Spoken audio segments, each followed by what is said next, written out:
Yes, I'm sorry, what? Now we do have a microphone up here if anybody does have any questions, but we'll start off first, I guess, by just explaining who the hell I am.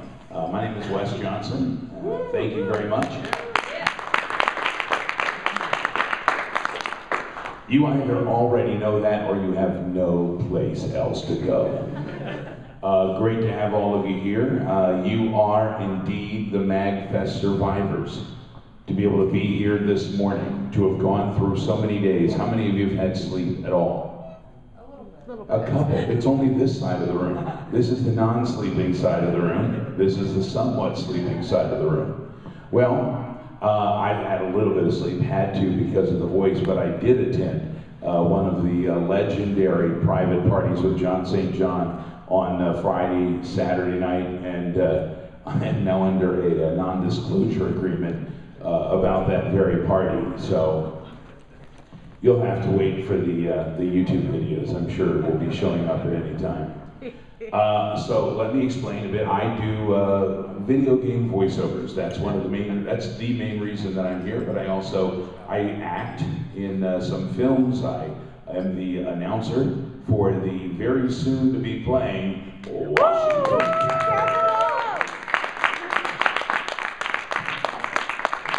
This is very ironic that after all this time since the fall, the Caps are now finally going to be playing, and it's my voice that's locked out.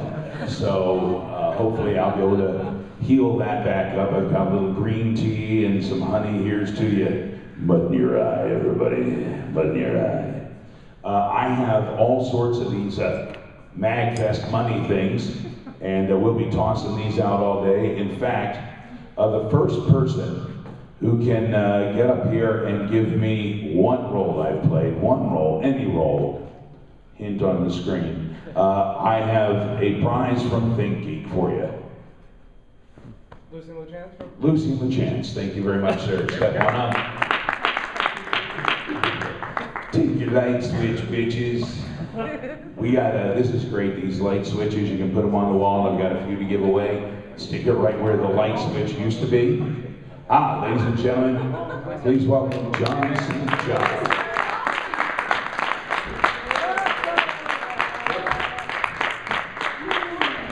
He was just across the hall taping a special. Am I the only one? Oh, am I the only one hungover? I think, is there another mic? No, this one just needs more game. Yeah, but you may be hungover, but you've got a voice. Yeah, but I can't talk loud today. There we go. Pump it on up. Pump it on up.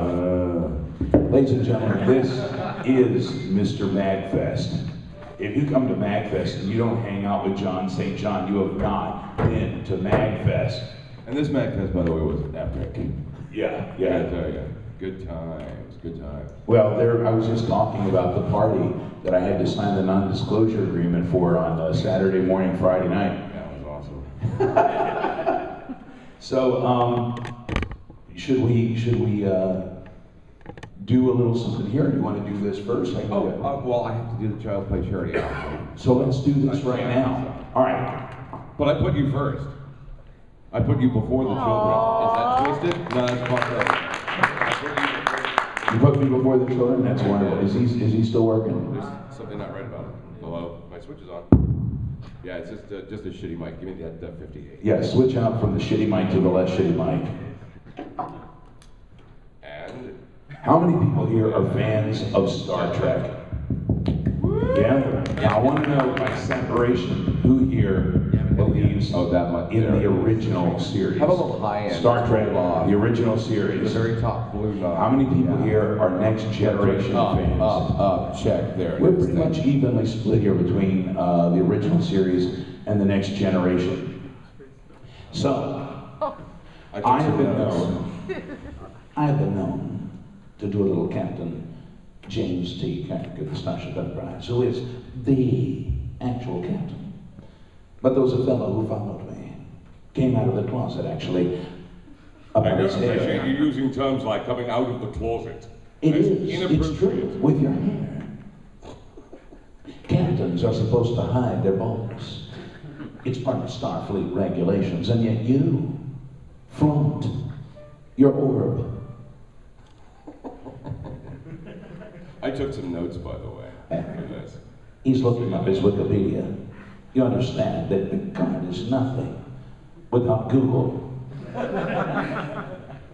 And engage. There we go. You had to look that up. No, no. No, I'm talking to my phone. Oh, my voice is so raw this morning. What you're seeing here is really just the remnants of Wes Johnson and Jon St. Did you go to bed like at 8 o'clock last night and sleep 12 hours? No, I don't know how you did it, man. no, I went to bed at midnight, and then at 2 a.m., and then once again at 4 a.m. Hey! Hey. I got a Fonzie from this film there. Look, let me spell out the main differences between Kirk and Picard. You don't have to spell out anything.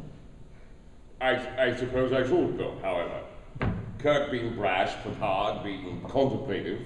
I don't see how being constipated is a good thing for you. Picard takes sometimes bold, sometimes subtle actions that occasionally result in members of his command getting captured, right? Okay. I.e., he's a pussy. On the other hand, Kirk listens to sports advice, but nobody else's. Nobody matters except for fucking sport. That's because I'm the captain. I'm the captain. Picard, on the other hand, listens to lots of people, though only occasionally his barber. And while Picard could sometimes use some of Kirk's boldness, if you will, seems to me that that style is in staffing a warship is not your advantage, but Picard's. Blah, blah, blah. Let's shoot something. That's what we need to do. Phasers, fire. That's what a captain does. Somebody you see in space, you don't have a conversation. You blast them. For God's sake, you can't even string a sentence together without stopping. It's called Shakespearean acting. Look it up, Picard. Okay, here's my problem with Picard, though. Why is a fucking Frenchman speaking with an English accent? The transplant. What is with, oh, give me a break. And that's something that he should do, is have a transplant. A hair transplant. Yeah, I know. okay, well, All right. yeah, it's really, really early for all of us. Wait a minute, can you guys hold on a second? Can we just, let's take a quick nap. Titty shirt on. There you go. Everybody relax. I don't dress up on Sunday.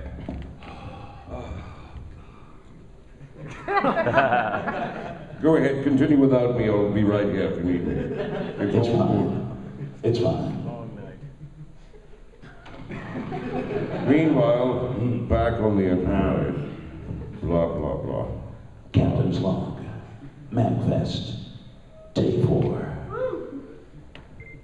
Jesus, my Captain Kirk impression is like Lucy at 80 at this point. Ricky, wow. Dude, you know better than I am. So, sorry you guys. I hate to disappoint you by being so fucking hungover. No, listen.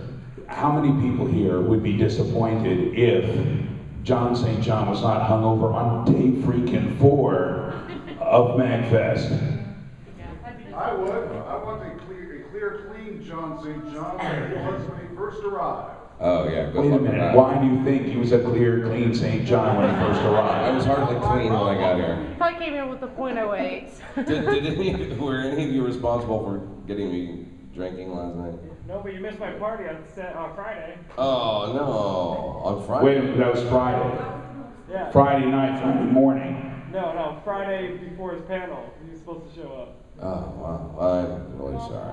Well, listen, Thursday night was an epic Yeah, night Thursday for night we you. heard that one. That was, no, seriously, it wasn't that epic. It was kind of like the Wizard of Oz, Dorothy on the bed, spinning the Wicked Witch going outside the window. Worst drunken night of my life. Yeah, it was terrible. That's terrible. Praying to the porcelain god is not fun. Can I just say that it is not nice to roofie Jon St. John? Is that what happened? That's what happened. Wow. First night of MAGFest, somebody comes along, John's like, oh, thank you. This is what happens when you come to a convention and take any drink that anybody sticks in your hand, is eventually they're going to roofie it. And take advantage of it. Here, have So a on the little- upside, it did get late, but... On that note, here, have a little water. that'll help. I did not lace anything into this glass. How many people here so far? How many people have tried at this particular convention to roofie Jon St. John? Only one girl, one guy, and the gentleman. Thanks for being gentle, at least I can sit. I'm going to tell you, it was 2 guys and 1 girl. 2 guys and 1 girl tried to roofie it. Oh, man. I was there for the action. Yeah, guys, let me just say, and I'm not speaking out of turn, you don't have to roofie him. You're going to get the full Jon St. John experience, whether you roofie him or not. Okay, let's talk about Wes Johnson. Okay, yes, we'll talk about it. You're a Greg. I love you, man. What are you doing in your panel? How about if I just sit here and heckle you for a minute? Okay, that's great. Okay, cool. That'd be good. How about this? How about this? I will go through in, I will go through John's sleeping. I'll take this moment while Jon gets a few Z's to talk about some of the different characters I've done, which, by the way, pale in comparison to the resume of Mr. St. John, but, you know, it is what it is. All right, we're just going to start with video game right here. This gentleman right here is Malakath. Malakath. This is from Morrowind, which was the first of the Elder Scroll series that I had done. The reason they hired me was because of my very gruff, rough, and sometimes Peter Brady breaking voice. I thought your voice is pretty smooth. Malakath was one of the Daedric gods, first Daedric gods. I did 2 Daedric gods during the original Elder Scrolls game. It was Malakath, and the second one was this fella, Molag Bal. Molag Bal, you can do voices deeper like this once your voice is in this range. Lullaby and goodbye. Dude, that's sick. Hell yeah. What happened when you got roofied? These were the orcs back in Morrowind. They were known from their cubic heads. Once they put them together, they hardly rounded them out at all. They're big, square-headed guys. They walked around. They were very Klingon-esque. You and I have both played Klingons for Star Trek games, correct? Yeah, tomorrow morning I'll be doing Buffot. Buffot. And a new character, I don't know if he's Klingon or not, we have to make up a voice for it tomorrow. It's you'll be seeing a character called 7 Toes. 7 toes. Now, how do you bring numerous toes into a voice? I have no idea, they'll tell me that tomorrow morning. You know how it works, man. You get a script a half hour before You the walk session. in, you've got sometimes a stack anywhere from like 5 sheets to a telephone book. Yeah. And there are about 20 lines on each page. And basically, you're very lucky if it says happy, sad, angry. Otherwise, you kind of guess or you wait for the voice director to tell you what the deal What the is. emotion is or what the action is. Exactly. Back when I started doing Morrowind, this was kind of the beginning of really using voice in video games. They were sort of half voice, half of it was the reading. Yeah, they were 8-bit samples that sounded like shit, remember that? Yeah. And Yeah, you played Duke Nukem 3D. I did. But this guy here, just the orcs, was very much like the Klingon kind of thing. This guy, yes, we've been expecting you. So it's this Urgala, who looks a lot like a gentleman who was a developer at Bethesda Software by the name of Ken. Did Ken wear a dress too? Most of the time, yeah. I saw him at the boat party when Morrowind was coming out. When we had a big boat party, and he was dressed just like this. I got a photograph of him somewhere that I didn't bring because he retired from Bethesda right after, no, it was Oblivion, after Oblivion, and he went up on the boat and did his Breakfast Club thing, the fist in the air. So imagine Sosia Sergala with his fist in the air, and there you have Ken up on the side of the boat. This guy was great. This is the only picture I saw when I was looking at the characters to decide how I was going to voice him. So I came up with that voice. Ah, yes, come in. Now, you look like, you know, someone takes your sweet roll and throws it to the ground. What do you do? So, they were, back in that time, they do entire races with the same voice. So anybody, whether you were young, old, or whatever, had the voice of this old bald fuck right here. Had the same voice. And of course, I asked them, I say, what is he like? They say, well, he's very effete. They're into magic. I said, how is he in fights? We get to the fight stuff. I said, they wouldn't like fighting at all. They're really not, they're into magic. They'll probably run if they're getting hit with a sword, they wouldn't like it. So when he got hit with a sword, I was reacting like a little bitch. You know, sword comes down, boom, it's like, ah! No, please! You know. And the one thing I didn't take into account, when you're playing an RPG, you get to pick any of the races you wish to be. And it tells you that the Bretons have more magic, so those who wanted more magic were becoming the Bretons. And were highly insulted when they screamed like a little bitch while being attacked. Come on, admit it, you like screaming like a little bitch. Well, I do personally, yes, all the time. How many people here, when hit by a broadsword, would scream like a little bitch? Nice if you do admit it. I think I just fall dead. Screaming like a little bitch the first moments in the afterlife. So, Sosia Sergala, although people like him, they didn't like some of the other Bretons, and it was one of the first mods, was to change the voices of a lot of the Bretons and actually ingest some testosterone into them. And so you get paid for another session to change the voices? Yeah, which is nice. Well, not for the mods. Not for the mods. I have a lot of people call me up about mods and ask me to do voices for their mods, which is fun. I would love to do your mods. There are only two problems. One, that might insult the folks for the game is based on for me to actually do a mod. And two, I love to get paid for my work. It's kind of an important thing. Would we work for free if there was no money ever in this business? Perhaps. But there is. I've been doing that all weekend. You know how many voicemail outgoing messages I've recorded this weekend? 5? Oh, far more. 500. Does anybody know what this game is? Unreal 2. It is Unreal 2. You know what character I played in that game? Everybody you killed. I was everybody you killed. Anybody screaming, testosterone ridden, little bitch, anything. They brought me in, I had no characters. All I did was scream and die for like 4 straight hours. So when you get to the session that morning, you go, hey, what am I doing today? They say you're gonna die. That happens every time. That happens every time. Why do your characters always get killed off? My characters do get killed off all the it time. seems like they always do. Why do you always die in the games? I'm like the Steve Buscemi of Bethesda Softworks, but I've started coming back from the dead. You know about that. Respawning, of course. Yeah, We all come have back to from the respawn. dead all the time. Like this morning. We all came back from the dead on day 4. Thank you. Not yet. This is an example of one of the guys who was killed, or that you may have killed in Unreal 3, and I think he died from a very severe case of the splits. He didn't appear to be happy. Okay, this is my shame. I decided to bring up my shame here today. I'm coming out of the closet as a number of the voices on AMF Bowling Pin Busters. Oh, this is your Big the Cat. This is my Big the Cat. Okay. Not only is it my Big the Cat, it's my Quasar. Oh, I'm not afraid to be totally extreme. Oh, I'm totally calm. Oh, that pickup was intense. So yeah, the stoned bowler, but this one I'm not going to be able to approach today. Little Z.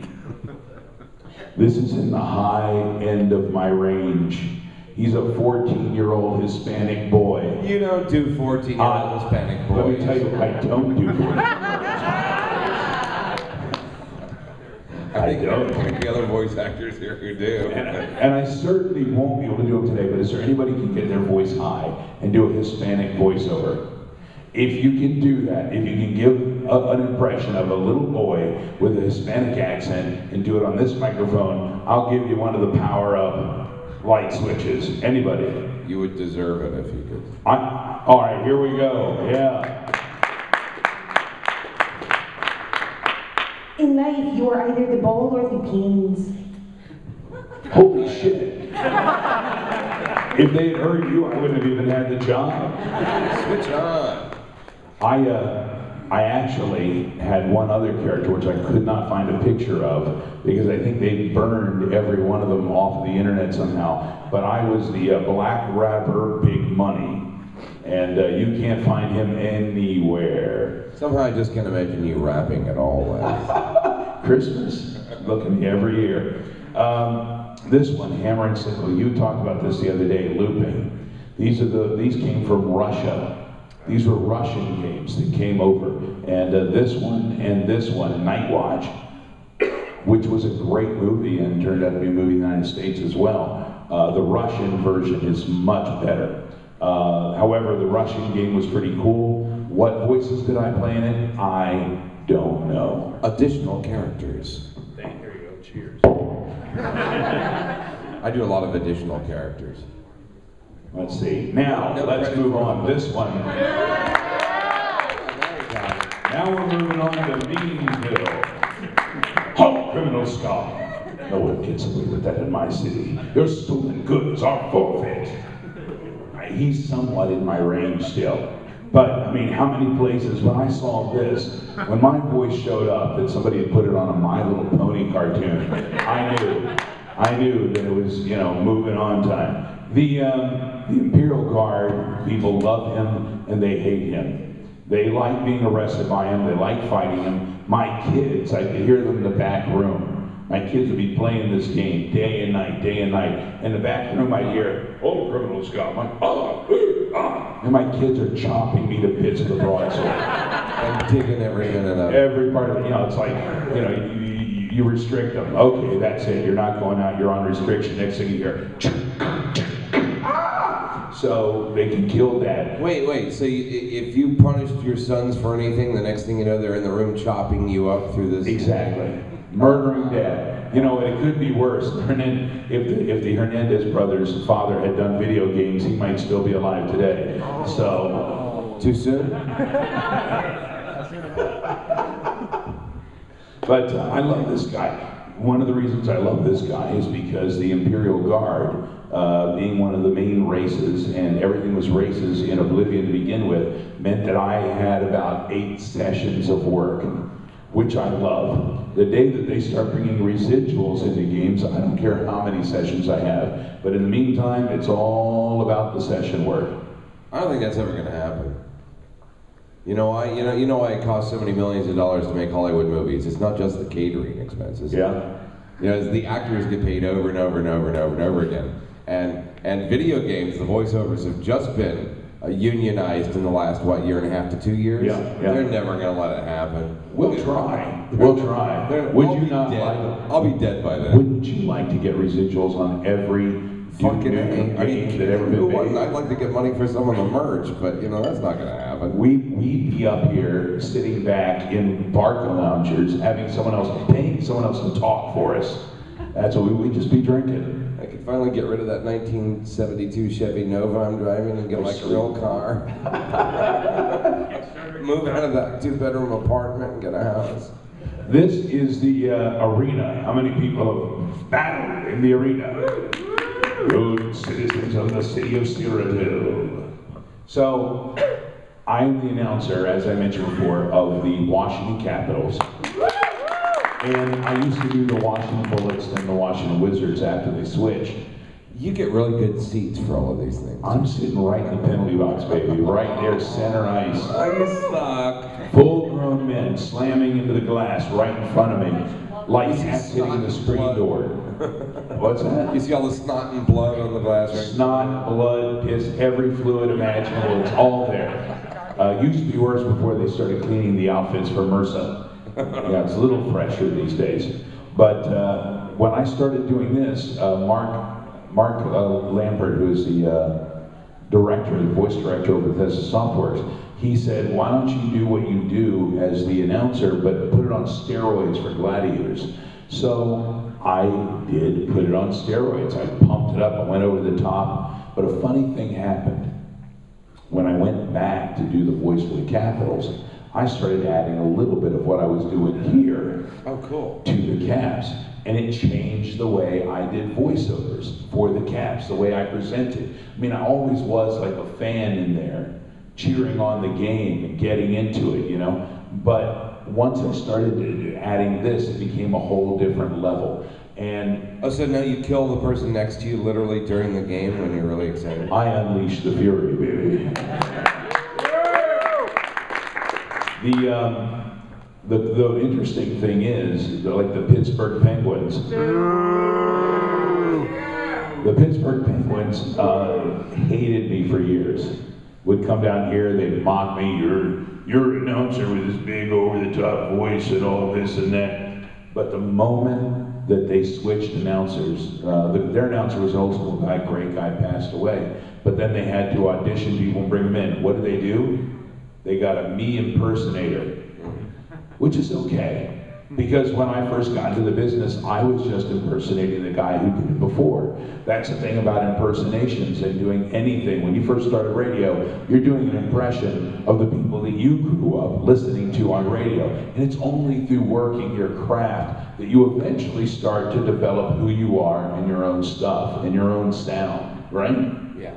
So this guy wanted to do an impression of me. Very flattering, very flattering. And, you know, fuck you, Penguin fans. That's all I have to say about that. No, actually, you know what? I love hockey fans all over, it's fine. But a few times a year, just a few times a year, fuck you, Pittsburgh fans. So. You're playing favorites again. I am. Do you play favorites? Who do you root for? Women. Hockey? Yeah. You root for anybody? From Southern California, there's no. How about the Cavs? Ovechkin, we'll get down there. Introduce you to Duke Nukem and Alex Ovechkin. We'll introduce balls of steel to the Russian machine. Yes. Nice. I like that idea. All right, this guy. This fucking guy right here. You know who he is? No. Nobody does. Nobody knows who the Gray Fox is because the mask hides his face. He's basically just the regular Imperial voice that I was doing, except he says capital without the voice popping. Anyway, I always wondered about this mask. Is it made of burlap? Is it like snotty on the inside? Is he afraid to wash it because the magic will go away? This guy, the Dremora. I love the Dremora. You go into oblivion. I did all these voices and they're pretty effed up. You get inside and it's like, I will destroy you. You know, this kind of thing. And then they shake your face when you record. How do you stay on the microphone? I do. I shake the Wes, you're drifting off again. Can you just be still? I try not to shake too far left and right. You know, and so I did this. They only did a little processing when people ask if that's processed, but mostly it's not. No, they it's do phlegm. a little. It is phlegm. It's phlegm and cheek flap. Did you see the cheek flap? Do that. Oh, there you go. Oh, I'm fine, man. That is the patented cheek flap. He's having cheek flap. Actually, we saw some cheek flap at your party, but that's another story. That's just one of the many cheek techniques. It's like if you do the droopy curl, you go, going down, sir. You kind of have to pull your cheek up. Going down. It gives you a little more resonance. You bad old wolf. Yeah. Well, we could do a droopy battle. That would be cool. Dropping some beats with droopy. Could do the droopy rap. Well, this guy here, you ever been scared by your own characters? No. I was playing this game up probably about 4 in the morning one night because you can't play this game and not be up all stinking night. You think you're gonna play for 5 minutes, next thing you know the birds are chirping, you're toast. You're like, damn you birds. But I'm playing the game, I'm going through an Oblivion Tower, and this guy jumps out of nowhere. And I'm like, oh shit. And I realized it was me. I scared me. You big pussy. I know. Aw. Lucy, my cheeks.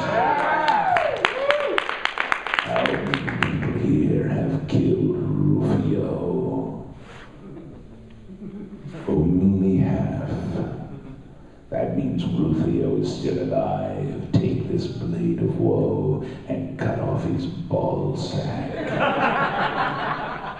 Lucian was great because they asked me to do something a little more evil, and I was doing all the straight imperial voices. And I thought, oh, this is cool. We get to do something a little different. So I got, you have to come up with a character in the middle of it. In my mind, I'm thinking somebody as decrepit as the Emperor in Star Wars. In fact, you sometimes rolling the voice around. And yes, dear child of Siddhis. A little bit of that kind of thing coming in. I'm imagining flesh rotting off the guy, his stinking flesh. People are like, hey, I can tell Lucian's a block away. All this stuff in my mind as I'm playing the most evil incarnate character I could ever think of. And then they put on a face of Benjamin Bratt. They make him gorgeous. Women can't resist evil with a gorgeous face. Seriously. You can be the nicest guy in the world. Jon St. John, when he was a young man, the nicest guy in the world, and the women would pay no attention. No, I'm way nicer now than I was. I was a prick when I was young. Oh, and the women dig it. So why? Why is that? Why do chicks like to be? Why? Why do you like? Wait a minute, young lady, step up and please tell me why. I'll give you a switch. We want to know why. Why do women dig? No, why do guys? some women like to be, Everyone likes a jerk? I don't know. Really? Everyone likes a jerk. We have all. Oh, come on up here. She wants to tell us. Here, you take this and then give way. There we go. We always have to be right, so we have to prove ourselves. So we have to make you like us. So if you're a jerk to us, we have to be like, no, we're going to be nice to us. Are you saying that guys are fixer-uppers? No, but all women believe they are. Yeah, every woman shook their head saying yes the moment I asked a guy for fixer-uppers. Every guy you ever meet, it's not like, oh, he's the man of my dreams. It's like, hey, I can work with this. It all makes sense. I'll just retrain him. Wait a minute. Wait, she doesn't get a prize? She gets a prize here. You gotta have a prize. Wait a minute. Here. Take a $5 for your honesty. Yes, sir. Are you actually one of the pricks that women love? Oh. Please approach. Hey, you said one of the pricks that women love. Women love pricks, don't they? I mean, have you read 50 Shades of Grey? I'm talking like 6 to midnight. I don't know. I'm sorry, what? 50 Shades of Grey? Come on. Jon St. John read it the other day. Were you reading it too? Oh, yeah. Yeah, it's classic. That's the why worst. That's the worst. Now, I saw your hand, and I saw you doing this, That's what I'm and I saying. thought you saying 50 Shades of Grey, and I thought that was your third night of MAGFest. Yeah. Oh, yeah. It was. This guy right here looked really Don't uncomfortable tell me instead of anything. doing that. Wait a minute, sir. Wait a minute. Go on up here. Come here. Do you have a tie up here? Yeah, no, I'm giving you $10 because, we pity your evening last night. Enjoy. Walk away like this. What do you do?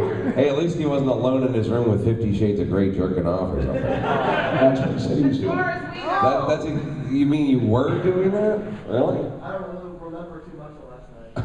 He roofied himself and then jerked off. Now, that makes it worse. To root yourself and then jerk off the 50 Shades of Grey. Just so and the roofie was just to punish yourself, or so you wouldn't remember how sad you were. I don't remember that I'm doing that. I hate me. And then you wake up the next morning and realize all along it was Curious George. And then just to make matters worse, one of the socks you just put on is stuck to your foot.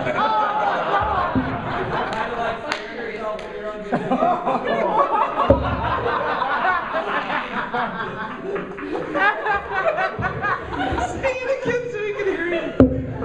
Is it kind of like scaring yourself with your own voice?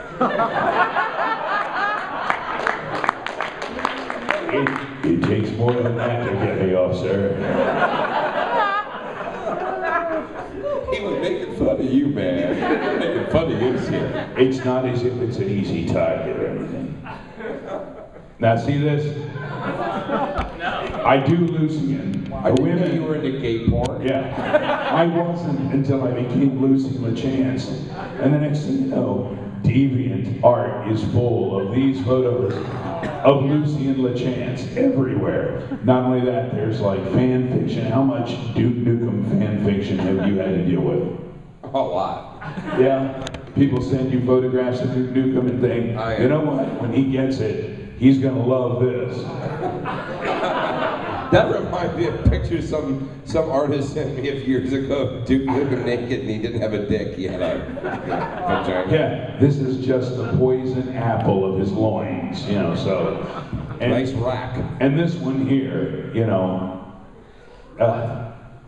this is what he really looks like.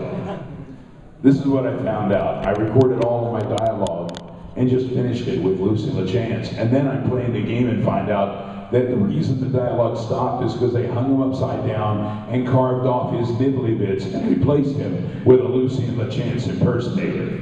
Well, he became Steaks, didn't he? Yeah, Lucy and Steaks. That was what happened to Murray. Yeah. Nobody gets it. This guy is the prophet from Knights of the Nine. And I had a great time with him. I was thinking Brian Cox when I was playing the prophet, and his voice was all scratchy. I can't hardly remember exactly how I did him, but all I know is that once the prophet came in Knights of the Nine, it changed some of the dialogue through the rest of the game and removed one of Lucian's coolest lines. So that's the character. That's the character. The prophet came in and removed his line. This is Pellinal Whitestrake. He was like the greatest of the Knights of the Nine, and you see him flying through the sky later in one of the great battles. He's basically a ghost knight. This now is Shivering Isles, and I had a great time on Shivering Isles. Had a couple sessions. The first one, sicker than a dog. So all the characters I portrayed for the first set, which is this guy, Hairdear, who's the, Hairdear, how you doing? He's a torturer. And so they all sounded like they had nasal congestion. They did, bronchitis, the whole thing. This guy, I don't know, a torturer who wears Birkenstocks. Can there be anything worse? I like this guy though. This is Dias. And I had forgotten that I had done him until I went into the cave and found him and he was talking to me. And for a split second I realized it was me. When I play the games I don't know or pay attention too much to the fact that I'm actually voicing the character. I'm playing as the player, I'm the character I'm playing. But this one caught me by surprise, and I actually like him. He's a guy trapped inside of a cave waiting for you or someone to show up, kind of like the knight from Indiana Jones and the Last Crusade, just waiting, and such is his pale complexion. Here's Clitumnus. Anybody know him? Suicide I'm guy? sorry, would you say that last name again? Clitumnus. Oh, I thought you said clitoris. That's why he killed himself. He is a very suicidal guy. Wants you to kill him so he doesn't end up on Suicide Hill. He's got issues. He had sort of like He might need Prozac. a little bit of the Jack Nicholson light kind of thing. Very, I just don't want to live anymore. And it was a little like you said yesterday. If you want to use a character, create a character that somewhat you're not going full Jack. Yeah, you're not Jack. You're not full Jack. But you can take a little of that and then pull it off, and there's something different in there. Shandor. Now, when Shandor first began in the Elder Scrolls, he was different people all along. I think he was Craig Seckler, especially in the Vanilla Oblivion. But they wanted to change him up when we went to the Shivering Isles. In Shivering Isles, they told me, we want Robin Williams, we want a stand-up comedy guy. I didn't feel it was right. I thought, no, Robin Williams, this guy's supposed to be manic, he's depressive, he goes here, there, up and down. So they wanted a stand-up guy, so I started listening to different stand-up guys that I loved, and the one that I really felt would work was Billy Connolly. I love Billy Connolly, really funny, and he's a funny guy, but you get the feeling that he doesn't suffer fools gladly, And you would love to sit in a room listening to him talk all night long, but you're afraid the first time you open your mouth, he'd tell you to shut the fuck up. So, probably really smearing him, he's probably a great guy, but there's a little bit of fear with Billy. And so I took a little bit of Billy, took a little bit of the Connery kind of lisp, and then I took these guys that I knew from the Irish Channel over in DC that I go to after the games, the Stacks, and they have these wonderful Irish accents. So I took a Scottish and an Irish accent, and I mixed them depending upon the mood he was in. So it became Skyrish?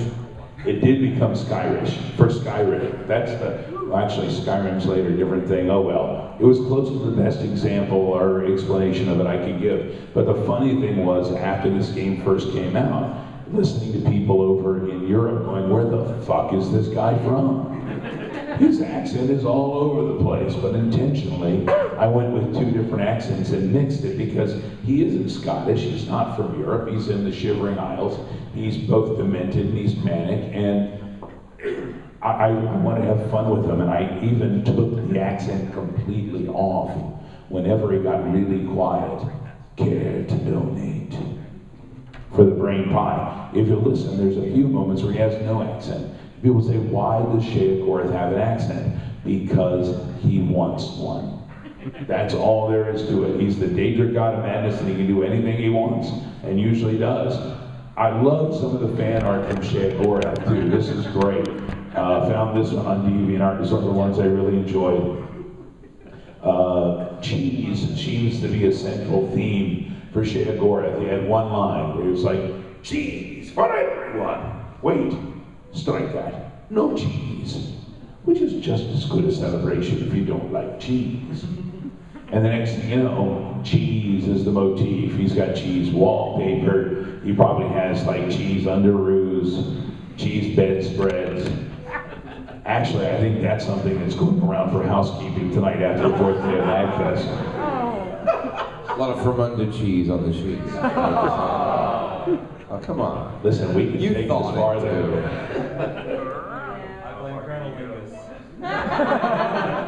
Mr. Berg, let's move over to Fallout 3. Mr. Berg was great. I did about 11 separate voices for Oblivion, which was a game just before this, and hardly anybody knew it was the same guy voicing them. And then they asked me to reprise my Lucy LeChance voice as Mr. Berg, but strip away the little slight accent he had. So I slid that away, did Mr. Berg, and everybody comes out going, God damn, Wes Johnson has one stinking voice. But that's funny. I find that funny because I know today I do have one stinking voice, and it's a completely stinking voice. I have no voice. However, it's Lucy at 80, but I love doing Mr. Berg. He's the one who asked you to blow up Megaton. How many people blew up Megaton here for Mr. Berg? One of each. Wow, how many people did blow up Megaton? Pussies, yeah. All pussies, one and all. I played the game 3 or 4 times. Yeah. Now, what I like is that Mr. Berg actually starts writing pathetic, stalkery love letters to the female players. If you kind of sweet talk them and seduce them, you're getting these really twisted love letters from Mr. Berg later, you know. I love this guy, the Protectron robot. He was like the Robbie the robot kind of guy. He was fun to do, throwing a little different rhythm and inflections as you're doing it. But I mean, I grew up loving The Lost in Space and the Forbidden Planet. Danger, Will Robinson. Exactly, and that's what he looked like. Yeah, and so to me, I gave him that kind of a voice. Except when you're in the Nuka-Cola factory, and right in the middle of it, the advertisement comes out, and it's like, you know, halt, Nuka. I can't do the voice. Give me a sales pitchy Nuka-Cola. The what? Can you say Nuka-Cola, but with a very sales pitchy? It's new, Nuka-Cola. That's the kind of voice that would pop up in the middle of it. And it was fun to juxtapose that and do it and have them both with the same tinny kind of sound. I love the Protectron robots. When they did Fallout New Vegas, they only used the West Coast voice talent. They didn't use anybody on the East Coast. Now there's a couple reasons for that. One, I think they wanted to be in the booth with everybody in person, which is fine. But the other thing is, I think it was the folks who had originally done Fallout were working on the new one, and they wanted to try to keep them separated. That being said, I think the Protectron robot still should have had the same voice, because if a company's going to make a robot, they're going to have a pretty consistent voice, and they were very, very different, and I thought that took away a little of the immersion. There's one of the Nuka-Cola robots. They had the nice Nuka-Cola labeling. Enjoyed tuning. This guy, the Sentry bots. Enjoyed playing the Sentry bots. They were just more your straight up robot guys. Harder to kill. Didn't know exactly where to shoot them. They were very frustrating. This is Fox. Very close to superhuman today.